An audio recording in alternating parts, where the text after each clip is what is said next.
America, we are lucky today. We're lucky in a way perhaps difficult for us all to see. We're lucky because we're not in a civil war right now. There are no makeshift field hospitals in Virginia filled with wounded boys who haven't even shaved yet.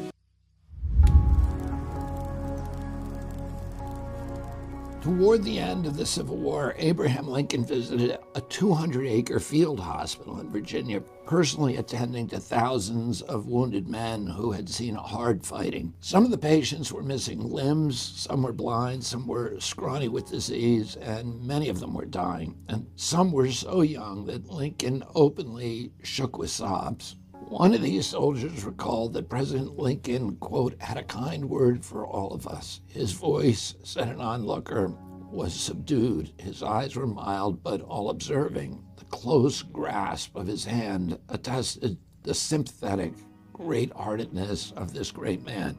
Another soldier said that the president walked down the long aisle between the rows of cots and spoke to and shook hands with every man in the ward. It was that handshake that I have always considered the greatest honor that ever came to me. A doctor in the hospital said that Lincoln's visit was a green spot in the soldiers' anguished days. In one tent, Lincoln encountered a Confederate, a member of the opposing army, and here's what the Confederate wrote about that encounter. Quote, he halted beside my bed and he held out his hand. Looking at him in the face as he stood with extended hand, Mr. President, I said, do you know to whom you offer your hand? I do not, he replied. Well, I said, you offer it to a Confederate colonel who has fought you as hard as he could for 4 years. Well, says he, I hope a Confederate colonel will not refuse me his hand. No, sir, I replied, I will not. And I clasped his hand in both of mine.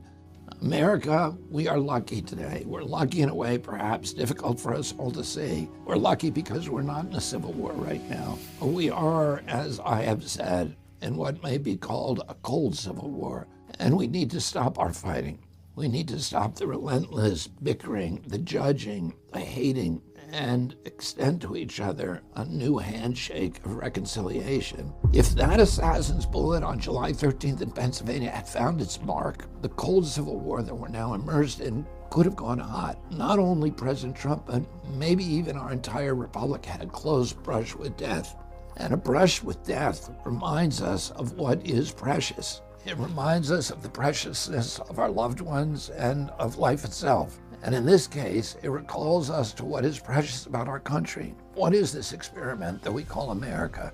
For all of its dark chapters, the genocide of Native Americans, Jim Crow, slavery, imperialism abroad, and so on, America has also pursued its originating ideal of liberty and justice for all. That ideal is written into our nation's Constitution and into our DNA. Our ancestors did not come to this country merely to survive. They came to America, the very archetype of a great nation. The best republics will be virtuous, John Adams said. And elsewhere, Adams wrote that public virtue is the only foundation of republics. There must be a positive passion for public good established in the minds of the people, or there can be no Republican government nor any real liberty, he wrote. A generation later, Ralph Waldo Emerson, our great philosopher, said, the power of love as the basis of a state has never been tried.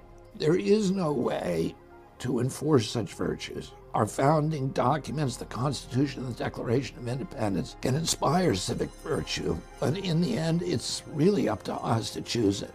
Again and again, we must realign ourselves with the founding spirit of our nation. Now, in particular, is such a time. Are we willing to extend a hand across the divide?